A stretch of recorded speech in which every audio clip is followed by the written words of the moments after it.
We measure growth of the event, pipeline in the room, top sessions. We keep it consistent of what they're going to look at. We link them to Power BI dashboards that are powered by our demand generation teams.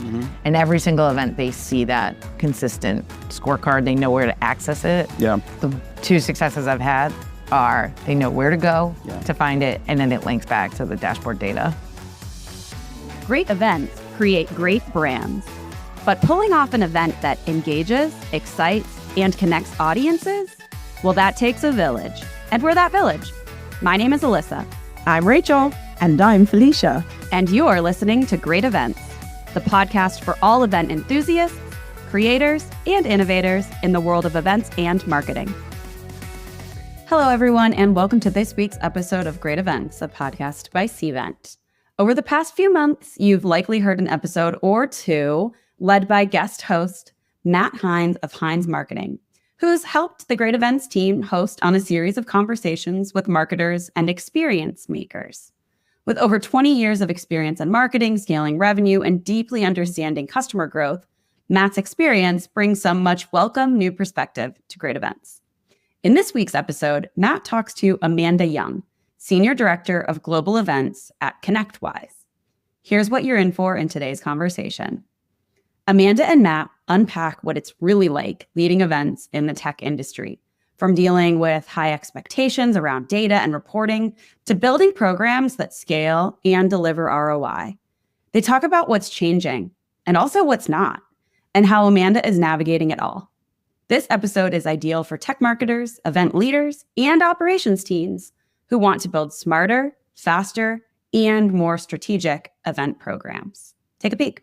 Very excited to have with us for this episode, Amanda Young. She's the Senior Director of Global Events at ConnectWise. Amanda, thanks for joining us. Thank you for having me. Oh my gosh, there's so much we could talk about here. I think, you've been doing events for a long time. And too long. We're all on a journey, right? And so I think that what I want to talk about today is like the idea of building a great event and a great event experience, but really focusing on the ROI of that event, like where the rubber meets the road and how to make sure that an event and a great event experience is delivering business results. So maybe talk about through your career what that journey's been like. I was at a pivotal point in my career where this head of analytics at this company I was working for in Cambridge, Massachusetts, said to me, what do you want to do? Do you want to tell me about the food and beverage we're serving, or do you want to tell me what the event is worth? Yeah. And I had no idea what that meant. Okay. And he said, if you can't figure out to tell me what the event is worth, then your career is never going to go up from here. Just stay in food and beverage, go back to hotels. He literally, it was a hard conversation. But it was a pivotal moment in my career. I think I was 27, 28. Yeah. It was this CEO of this analytics company gave me that. And from there, I started to figure out how to, what is the event worth? What is the pipeline worth? How expensive are the people in the room? Really started to figure out what that meant. And that's how my journey started. As time has gone now, I think we have executives and teams that still want a lot out of events, but we constantly hear this do more with less question from our executives saying we need more, but you're going to have fewer resources to do that. And we expect the same, if not better results. Events are not cheap. They're so not. How do you apply a do more with less mentality to an event? Oh, it's a good question. We're running into fixed costs that are non-negotiables right now just because of the way the world is working. Your food and beverage costs, audiovisual costs, even print signage costs. There's these things that you need for your event to be powered that are non-negotiables. But when we start talking about do more with less, you really have to look at what you're investing into the creative strategy of your event, then what you're looking into the data from your event, how you're crunching those numbers, what you're doing with that information, and making sure you have a plan. You need to have a creative plan for what you're going to execute on site as the experience. You need to invest in that. That's right. Right? That's right. But you don't necessarily have to invest into the data calculation of all the different activities that are going on your event. We have demand gen teams. We have your field marketers who are running the trade show booth. You just have to set those tasks up with them in advance so that they're looking at that data coming from the events throughout the whole process. If you don't have a plan for that going into it, then you're not going to be able to say what the event is worth. But it actually doesn't cost that much money. It just costs taking tasks off their plate, setting up the plan in advance for them to actually crunch that information. Yeah. How do you find that balance between making the right investment, creating the right customer experience, and having the right business outcome. Because sometimes spending less money actually is counterproductive to the results that you want. Sometimes spending more money creates a great business experience, but actually is not material to the outcome you're looking for in the business. Yeah. When you've got people in events, you've got salespeople, you've got demand gen folks, you've got creatives, you've got people behind the scenes doing filming, sessions like this. How do you make sure everyone is aligned and has some consensus around how to make those trade-offs? It's difficult. Like, let's focus right now on our tier 1 proprietary events. It's a trade show you're doing a large product launch at, your annual Cvent CONNECT conference. We host 4 similar conferences to this a year. It's really important for the person who owns that event outside of your job to make sure they're outlining what their outcomes need to be. Is it a revenue number, a sponsorship number, a certain amount of sessions, a certain amount of pipeline? And it's really important to make sure you lead the planning, that workshop kickoff, your monthly check-in with ELT, that you have those outcomes and you're constantly measuring to them and seeing where you're at, then making decisions on if you're going to hit those goals or not. If you don't have a business leader that isn't outlining those outcomes, you should be raising a flag on that. Yeah, absolutely. Because it does come up. Sometimes, people in events, they have one goal. Like, people are very micro in their one goal, and it could just be pipeline. When you're doing these big proprietary events, it's macro outcomes you need. You need brand impressions, you need pipeline, revenue goals. If you're not setting those with your events, make sure you're putting a red flag up to an executive to say, hey, we need these outcomes in order to determine the ROI on the event. And it's okay to raise your hand and show concern if you're not seeing true measurable outcomes for an event that you're planning. Absolutely. When you get to a proprietary event like this, it tends to be sort of at the same time every year. And sometimes it gets bigger and bigger, and sometimes it gets into different cities. But we're sitting here, Cvent CONNECT is in June. Yeah. It's always correlate with the best timing from a customer journey standpoint. You have different customers at different renewal periods. You have different prospects that are at different stages of their buying journey. How do you coordinate with the sales, customer success, account management teams to ensure that the event is having the biggest impact possible on driving net new sales and retention renewals? Yeah. So I'll give you an example. When I started with ConnectWise about 1.5 years ago, we didn't operate our events across work streams. People were doing tasks within a little bucket that didn't make sense for them to do it. And one of those was recruitment, demand gen.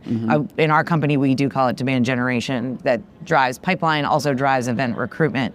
We made really clear roles and responsibilities of what people had to handle. So that was step number 1. So make sure in your organization, you do have clear roles and responsibilities of who manages recruitment, who manages the pipeline cycle, where do you get that information from? Okay, step 1. Step 2, when you start to ask what their calendar looks like we all know end of month is a really bad time to throw events, right? Salespeople are closing deals. It really makes your sales leadership anxious to have we bring in, let's say, 75 sales professionals to our events. It does hurt sales leadership to do that. So I recommend stay away from the last week of the month, especially the last week of the quarter. But talk to your demand gen people to see if I host an event in November, it is to close business for the end of the year, or is it to fill pipeline for Q1, right? And start having those questions, right? That will make the way you set up the booth, the way you go after leads, the way you calculate information, you'll start making the decisions based on what that is, rather than just come to the booth, scan a lead. It's different. If you want to close business, you got to wine and dine them a little bit more. If you just want to fill the pipeline, you got to leave them with a little bit of surprise, looking for what's around the corner. So those are my 2 steps that you can take to make sure you're lining up with them correctly. Well, there's doing that at the event itself, right? But the events are not an island. So how do you sort of make sure there's some coordination before, during, and after the event to ensure that the event is not sort of an isolated event, but that it is sort of a central point, maybe an accelerator within a broader go-to-market play and campaign that is driving those business results? With the sales and marketing teams together, how do you make sure that works? In a perfect world, events would line up to product launches. And then events would also, they should line up to product launches. And then from there, you talk to your demand gen team about what's happening with the leads that come out of this. Is it an acceleration, or is it to fill the funnel, right? So I think you have to have those conversations, but it doesn't line up that way. Especially in technology, products take a little bit to launch, right? Yep. So I keep my teams very focused on the production of the event. I don't have them jump in and out of those other work streams. And then the conversations that I have with my CMO, my chief product officer, our head of brand are what is coming up for the product launches. And then we look at that, and then we hand that information over to the demand generation team to figure out what that pre, during, and post plan looks like. My team's responsible for giving them the data. Yeah. But they're really responsible for the follow-up on those actions. Got it. So I take a very work stream focused approach. Everybody knows what work stream interlocks with other work streams, because if you have one person who's worried about all of that and doing all that work, it's going to fail. Yeah. Well, and having that understanding up front, having consensus that that's the right approach to take is important. Talk about the role of technology to enable that, to really make that actually work. Yeah. Well, I find this conference interesting. Yesterday, we were asked about personalization at events. And what are you doing in personalized events? I said, well, what I did last week when I was at a conference I ran for 1,200 people with how fast AI is working, how these apps, like specifically like Cvent they're creating is changing. Yeah. What I'm doing in 6 months is totally different than what I did last week, right? So I think, with technology, it's about the data. And it's about looking across who's going to our booth, who's going to the sessions about our products, who's stopping by our coffee stand, who's having a meeting with our executives in the executive meeting area. You have to look across those channels where you're capturing data. You put it into AI to help you find some trends. Yeah. That's how I'm using it. Now, my head of demand generation, he has some more calculations. He uses a little bit more formulaic, but I'm constantly talking to him about, hey, here are channels where I'm capturing information. Yeah. I'm going to give it over to you. Give me back the top 50 leads you're seeing from this cross-channel information, and I'm going to do something with it. Have you learned, and what have you learned around sort of prioritizing the right data, right? Because, coming out of events, like, there's so much data we're capturing, so much data we're seeing. There's tons of data that's, in a data lake somewhere that we're not even thinking about. And this is where I think agentic AI and tools like Cvent can really help you by not knowing what data to look for, but asking the questions you care the most about. Yeah. And having the tools do that for you. But what are some of the signals you've found that actually move the needle to prove and generate event ROI? I find when they come to your booth and they go to your education sessions, that is your best way to show engaged activity. Yeah. Because not only are they engaging, they're going to the session, they're hearing education from your product leaders, and then they're going to your booth to see the demo. One of the other things that I do is when we set up our booths and we have our products, similar to what we're seeing at Cvent, we put a table in front of it. We put a table, my husband always had a funny saying. He said, why am I gonna sit at a table when I can stand at a bar? It's so much more fun. And we take that approach with our booth. Because people, when they stand, you sit in a kitchen island, you stand at a bar, you're so much more comfortable. We track the time that they stand there. Oh, wow. And matching that up to the education sessions, you get the most qualified data. Yeah. And I don't think you should not be going to a trade show unless you have education happening around it. And maybe you can't get a session during that event. I don't know, do a round table at a coffee shop. Do something where you can match your booth with some sort of education, because you'll find that those will be the most qualified leads. I want to talk about scorecards. And I know that there's all this data sort of often manifests itself in a cascade of scorecards. The scorecards you use in an operational team may not be the level of detail you want to show to the leadership team. Yeah. So when you go back to the C-suite, what's on that scorecard? What are the metrics you're showing to prove event ROI? Yeah, I've worked for organizations. When I worked at GE, we had probably one of the most sophisticated scorecards across all the businesses. Our scorecards, we measured ROI per square inch because we had sophisticated tools to do that. Now, the whole world doesn't operate like the Salesforces, the GEs, the Philips Medicals. We don't have those kind of budgets. So with ConnectWise, we keep it simple and we keep it consistent. So with our proprietary events, we measure, again, growth of the event, pipeline in the room, top sessions. We keep it consistent of what they're going to look at. We link them to Power BI dashboards that are powered by our demand generation teams. And every single event, they see that consistent scorecard. They know where to access it. Yeah. Again, I can show you an example if you'd like to reach out to me of our scorecards, but the two successes I've had are they know where to go to find it, and then it links back to the dashboard data. Yeah, I love it. Just a few more minutes we've got with you here. You're running a pretty high velocity program. How do you think about like where events are heading next? Because I mean, you have to have a long view of where events are going. An event like this comes together like, 1 to 2 years in advance in terms of where it's going to be, how big it's going to be.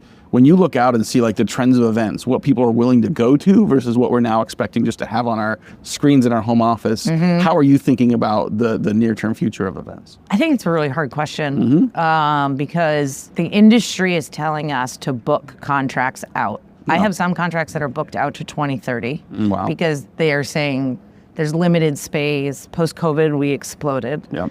I'm very concerned we're looking at a crash because decisions, they change. The way people operate at events are changing. I don't want to tell you to not book your events out. I am saying I'm worried about some of the events I have contracted out because I think right now everybody came back from COVID. They want more events. Yeah. And then we're going to go back to a world where we want less events, but bigger. Yeah. Right? Yeah. So it's almost like it breathes in, it breathes out, it breathes in, it breathes out. Yeah. So, I mean, I'm contracted out. I'm planning for next year. My next year with my team, I'm taking a portfolio approach. And what I mean by that is I'm looking at my agency resources, my audiovisual resources, and my team will be set up as a portfolio versus by project. And I'm doing that because my events are changing. And if I can bring on agencies and vendors that know they're going to get a certain level of business from me across the year, I don't have to buy into saying, well, I got 5,000 people in November, 1,200 people in June. And I would recommend anybody who has a decent sized events team to take that approach because I'm really worried that those of us who are booking far out and our executives are booking far out, we're going to have to start changing those contracts because I don't see these conventions sticking to the dates that they've booked long term over the next 4 years, unless you're associations, they do. But 4 or 5 years is a long time. It is a long time, but the industry is telling us book that out. And I've seen it crash before in my career. Yeah, I mean, but your point about the ebb and flow, right? Whether it's sort of the economic conditions or pandemics or whatever it is, that ebb and flow will continue. It'll be really interesting to see how can, sort of innovations like AI and even sort of automation self-service sort of change that game as well. And I'm curious, and as we wrap up here, like, with a little bit of a crystal ball, like the bar seems to be getting higher for events overall. Yeah. Production quality, education quality, experience. The bar seems to be getting higher for people to get on a plane versus saying like, I can watch this on YouTube, right? Or I can do this from my home office. In that lens, what do you think we need to prioritize in the future of events to really maintain not just the experience, but the results we generate for the business? We can't tell what people want to do if they want to travel or they don't, right? And the trends go like this, right? We saw Q1, everybody was traveling. Then we saw the data for Q2, people aren't traveling as much. I think it was down 30%. You got to make sure you have a story to tell. You got to make sure you have survey results. You're capturing survey data on site at any event that you're going to. You have a story to tell about what's happening at the event because that can be the only driver of what you're going to do with it. You know the dollars and the cents, the outcomes that are coming from it. Yep. And then you give it to leadership to say, make a decision. Yeah. And really, we have to stop beating ourselves up about it. Virtual's fine, but unless it's 1 minute, 40 seconds, is that the max you can have on a TikTok video? Like people aren't consuming it. Yeah. They are consuming it here.